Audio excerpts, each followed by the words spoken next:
안녕하십니까. 여러분의 청춘을 연구해드리는 청춘연구소입니다. 안녕하세요. 저는 그 청춘연구소에서 막내이자 뭐 이런 거 좀 사회도 하고 이렇게 하려고 하고 있는 박병준입니다. 반갑습니다. 네, 김춘추입니다.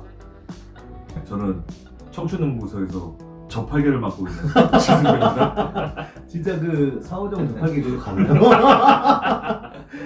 오늘은 저희가 첫 번째로 저희 추추 대표님께서 혼자서 너무 싱글로 이렇게 찍었던 네. 영상이 있는데 그때 너무 당연한 얘기만 좀 한 것 같아요. 그쵸. 실질적으로 필요한 정보보다는. 그래서 오늘은 다시 한번 좀 더 도움되실 수 있는 그런 말씀을 좀 나눠봤으면 좋겠습니다. 네. 이 오늘의 주제는 이제 이 등급을 어떻게 하면 편안하게 받을 수 있고 그 뭐 떨어졌을 때 또 어떻게 하면 다시 재심사를 할 수 있는지 이런 것 좀 이야기해보면 좋을 것 같고요. 그 이 주제를 선택하게 된 거는 아마 장기요양보험에 대해서 아예 모르고 계신 분들도 좀 있을 것 같고요. 여쭤봤어요. 네. 보시는 분들 중에 제가 하는 질문에 굉장히 속이 시원하신 분들이 계실 거예요. 맞죠? 네. 그래서 여기 계신 네. 거잖아요. 그래서 모르는 건 바로바로 물어보겠습니다. 아, 네. 네.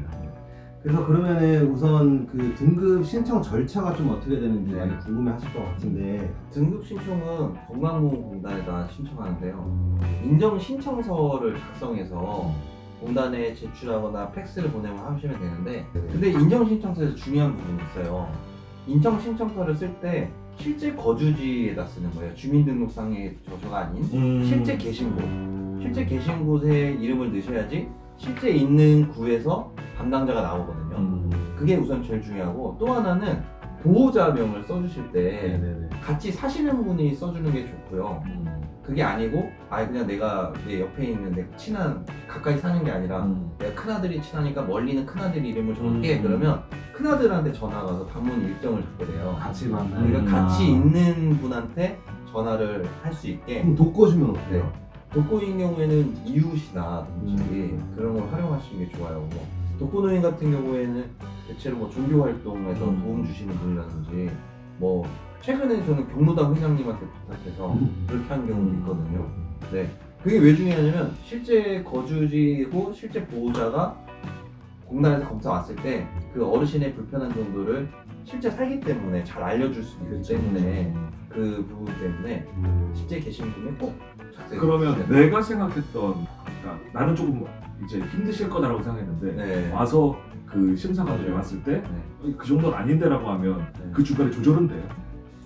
아니면 그 신청서에 쓴 것만 이게 아니니까 탈락이에요? 그런 말씀이신 것 같아요. 그러니까 등급을 네. 신청할 때 네. 난 3등급을 신청한다. 이런 게 아니잖아요. 그런 건 아니죠. 네. 이런 게 아니니까 와서 탈락 혹은 넌 6등급, 넌 5등급, 그러니까 4등급 매겨주는 네, 거죠. 그런 거죠. 내가 뭐 그러니까 4등급 내가 한번 할게요 이게 아니고. 쓰는 건 어떻게 쓰든지 네. 와서 심사관이 등급을 정해주는 그렇죠. 거죠. 그렇죠, 그렇죠. 네. 그 표를 가지고 나와요. 항목이 이 ADA 기준과 인지 기능이 크게 두 가지를 검사하는 표를 가지고 나오는데, 여기서 ADL 아마 모르시는 나 바로 물어보려고 ADL은 일상생활 쓸 능력을 말하는 그렇죠. 거예요. 액티브, 데일리, 리빙 이런 네. 거예요. 그거 네. 죄송합니다. 그래서 뭐 일상생활이라고 하면 ADA라면 뭐 밥 먹는 거 어떻게 드시는지, 움직임은 어떻게 하는지, 잠은 어떻게 주무시는지, 요 집안내에서 생활 어떻게 하시는지 그걸 보게 되는 부분이 그 ADA라고 보시면 되고, 그 신체 상태와 정신 상태 두 가지를 합산해서 보는데, 대략 뭐 신체 상태로 그냥 간단하게 말씀드리고 싶으면 1등급은 거의 누워서 생활을 하시는 분, 2등급은 뭐 휠체어 생활을 아예 하시는 분 정도 상태, 3, 4등급은 누가 이렇게 부추겼는데 저한테 몸을 이렇게 완전 기대서요 10발자국 정도를 걸으실 수 있으면 4등급 정도, 누가 이렇게 기댔는데도 못 걸고 했을 때는 3등급 정도. 그러면 혼자 어떻게 이렇게 짚고 가시면은 물이 나올까요? 안 나오겠죠. 누군가를 부추겨서 기댈 정도가 돼야 되기 때문에 그게 3, 4등급이 되시고, 5등급은 치매 등급이라서요 어느 정도 고동은 가능한데 이런 치매 진단 받으신 게 있어서 그게 증빙이 되면 신체 상태도 좀 나쁘고 치매가 있다고 판단이 되면 5등급을 치매 특별 등급으로 주게 됩니다. 이게 평가 한 표에 보면요 3가지로 분류가 되는데, 완전 자립, 부분도움, 완전 도움, 이 3가지로 밖에 안 봐요. 완전 자립, 네. 부분도움, 네, 완전도움. 요 세 가지로밖에 분류를 해서 거기에 체크가 들어가기 때문에 네. 이게 부추겨서 도구를 이용해서 쓰면은 어떻게 볼까요? 도구를 이용해서 걸으실 수 부분도움. 있다. 도구를 이용하는 거. 완전 자리. 자립이 되는 아, 거. 네. 그러니까 뭐 자기 이런 힘으로만. 거 끌고 다니시는 분들은 자립으로 보는 거죠. 아. 네, 부분도움은 대표님 얘기하신 것처럼 이렇게 누군가를 부추겨서 도움 줄 수 있는 정도가 부분도움이 되는 거죠. 근데 그것도 10발자국 이상 안 돼야 이하로 네. 걸어야 되니까. 네. 그 정도 상태여야지 등급받는 거죠. 그러면은 하여튼 완전 자립이면은 등급에서 탈락하게 거의 되겠네요. 탈락 가능성이 높죠. 네. 그러면은 제가 좀 정리해보면 일상생활 수행 능력과 인지 능력, 네. 정신적인 거 이런 거 두 가지를 보는데 먼저 지금 첫 번째로 일상생활 수행 능력 말씀 주셨는데 네. 뭐 어떤 도구나 뭐 이런 걸로 인해서 내가 뭐 좀 자립도가 많이 보인다 네. 이러면 이제 거의 좀 탈락할 그렇죠. 거죠. 탈락 가능성이 높죠. 그러니까 처음에 신청을 넣어서 그 공단에서 사람이 나오게 되면은 그 사람이 어떤 식으로 보는지를 잘 봐야 돼요. 어떤 사람은 말로만 해서 상태를 파악할 수도 있고 어떤 사람은 이렇게 관절 같은 거 만져봐서 판단할 수도 있고 심지어 어떤 사람은 이게 일으켜서 그 사람을 일으켜서 걷게 하는 경우도 있기 때문에 마지막 경우에까지 상황을 어르신과 인지하고 계셔야지 이러셨을 때 그때 갑자기 오늘 컨디션이 좋으셔서 일어나셔서 걸어버리시면 네. 여기서 말씀드리고 싶은 게 그날따라 어르신들의 컨디션이 좋으실 수도 있으니까 실제 거주하는 실제 보호자가 영상 같은 걸 좀 찍어놓으시면 미리미리 안 좋을 때. 안 좋을 때 그런 거 영상이라든지 진짜 좋겠네요. 네. 알겠습니다. 그러면 보호자가 와서 뭔가 해줄 역할들도 좀 있을 것 같아요. 같이 네. 있으니까 일상생활 수행을 할 때 뭐 같이 도와준다든지 뭐 들어왔을 때 뭐 어떤 행동을 뭐 같이 해줘야 된다든지 이런 거는 없어요.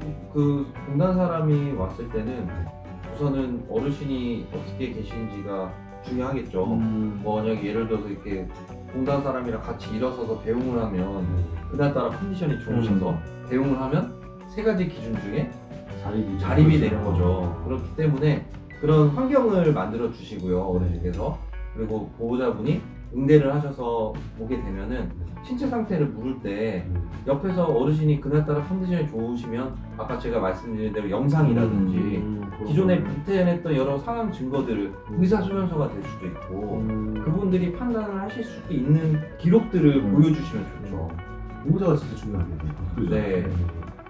어르신이 또 말씀 똑바로 하면 정상이 돼버리니까. 그러니까 궁금한 것 중에 그냥 뭐 무주랍니까? 네. 물어보는데 그러니까 이렇게 그 신체 그러니까 몸의 신체 상태 말고 네. 질병으로 인해서도 장기요양 보험을 받을 수 있어요. 네. 질병이 있으면은 100점 만점 중에 플러스 점수를 받는 거죠. 그냥 질병이 있다고 해서 등급이 나오는 게 아니고요. 내가 파킨슨병이 있으면 플러스 알파 점수가 되는 거예요. 60점 이상이 나와야지 등급이 나오니까. 또 그래서 파킨슨이 있는데 거동이 가능하고 일상생활이 가능하다. 이러면 등급이 안 나오죠. 네. 근데 등급 뭐 거동이 5등급인데 네. 뭐 4등급인데 파킨슨이 있으니까 조금 더 3등급이 점수를 되거나. 더 받을 수 있고 그런 거죠. 네. 그런 진단서 같은 것들도 그러면 보호자들이 갖고 있고 네네. 보여주면 도움이 네. 됩니다. 그 아까 이제 노인성 질병인데요. 그 노인성 질병은 뇌 관련된 질환은 대부분 노인성 질환이라고 보시면 돼요. 뭐 뇌출혈, 네. 뭐 뇌관련 뇌졸중 뭐 이런 것들 네네. 뭐 그런 질병이 있으면 그것도 좀 잘 정리해서 꼭 그렇죠. 말씀해 주세요. 네. 그렇죠. 네.